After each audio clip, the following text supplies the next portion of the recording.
they claimed 73.3 billion US dollars in overseas investments, including having 7,000 Chinese companies claiming that they are invested or operating overseas. That is amazing.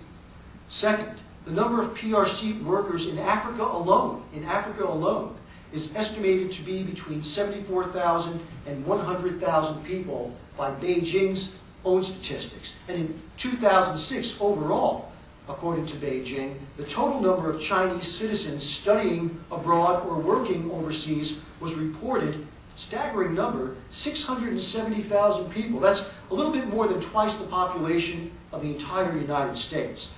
And to give some perspective on how these numbers have changed over the years, again, according to the China Daily, which is an official newspaper of the central government, in the 30 years between 1949 and 1979, only 280,000 Chinese citizens traveled abroad.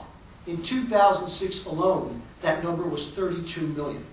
So what is barely and rarely talked about inside the Beltway here in Washington or in the US when discussing China's overseas footprint is the impact that this growing overseas footprint is having on the Chinese government itself. Usually, we think and talk about what impact it has on US interests. But as a guy who follows China, I find it equally fascinating that it's having a tremendous impact on China itself.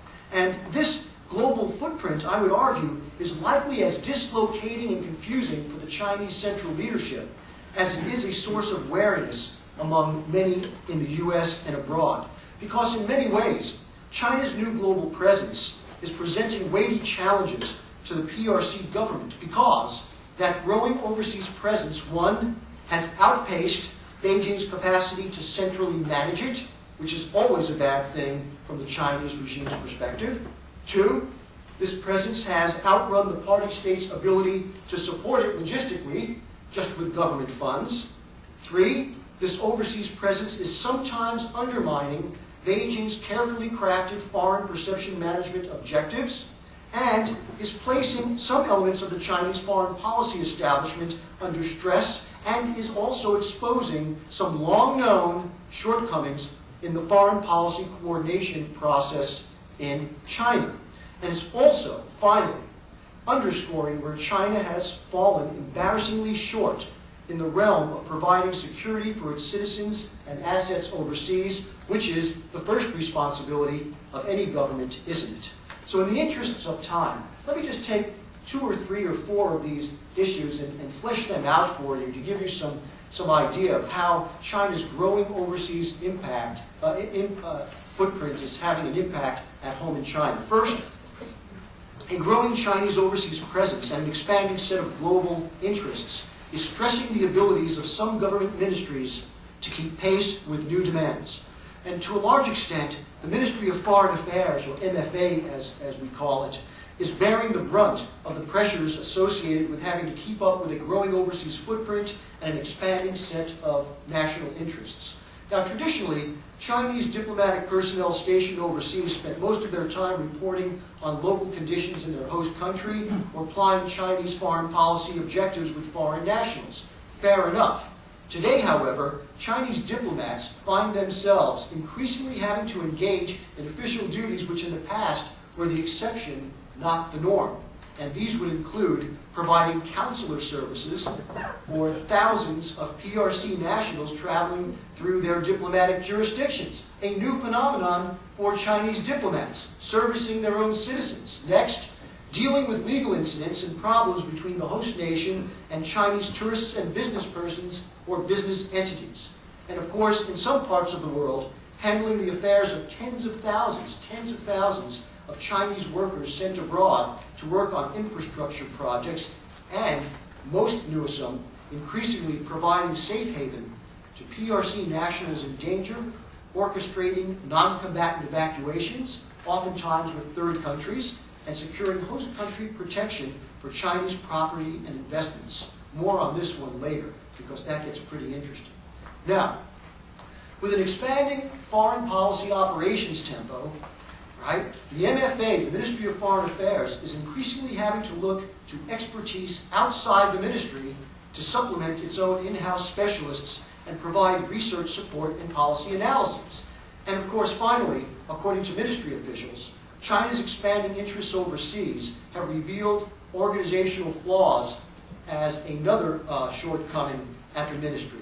Now, organizationally, the MFA's Soviet-style model, imported from the Soviets in the late 1940s, keeps the regional and functional departments isolated from each other in a vertical system, and this is no longer helpful.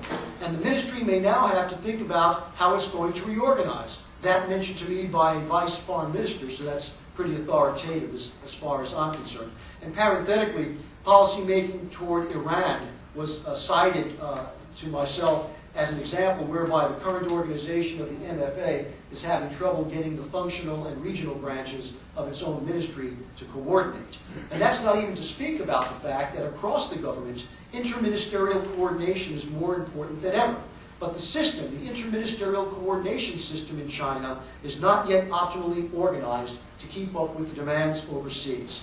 And of course, dealing with some of these crises, the MFA had to set up for the first time ever in its history last year a 24-hour, 7-day-a-week crisis center in the ministry in order to handle events for its own citizens. Right? Something we take for granted has only recently been put into place in the Ministry of Foreign Affairs. Now, second, may I take a dramatic pause for a drink of water? Talk amongst yourselves. Second now, the Ministry of Foreign Affairs' own problems notwithstanding, it's also clear that Beijing's process of foreign policy coordination, as it is currently configured, has major shortcomings. Major shortcomings.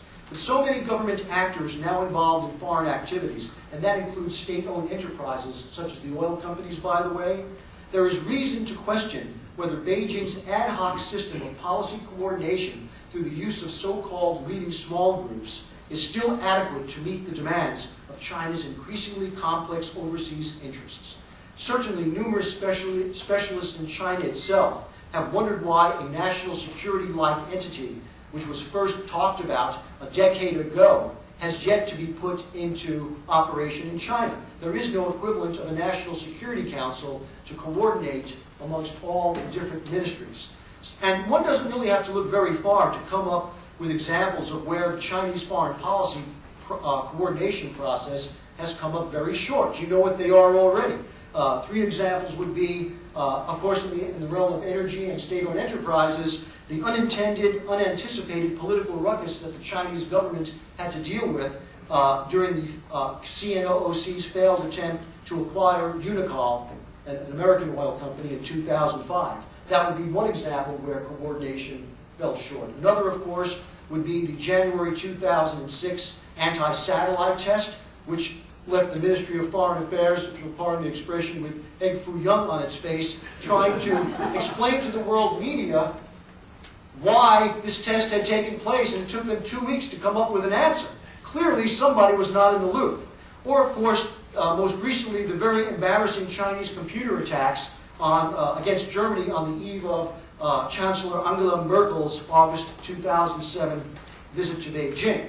So even the Chinese agree that their overseas interests have outstripped the capacities of a central policy coordination process that, by their own admission, is notorious for being stovepiped, turf-conscious, and uncommunicative. Not like our system here at all. Try. Okay. So what I'm trying to argue is that it's not just the U.S. that has a transparency problem with the Chinese. The Chinese government has a transparency problem with its own government entities. And we're still watching them flail back and forth, trying to get it together. Okay, how am I doing? Have I offended anybody's sensibilities yet? Because I still have 10 minutes. Third, the growing Chinese overseas presence encompasses some of the world's worst neighborhoods, not unlike my own in Queens. And this has resulted in Chinese nationals and Chinese property being placed in harm's way. As one analyst for the PRC's Ministry of State Security recently lamented to me, quote, "We just didn't fully consider the security implications of the go-out strategy when we sent those corporations to Africa and Central Asia." Right? Now, expatriates of all nationalities putting their workers and executives in harm's way is nothing new. This has been going on since the Dutch. all right, during the age of the new mercantilism.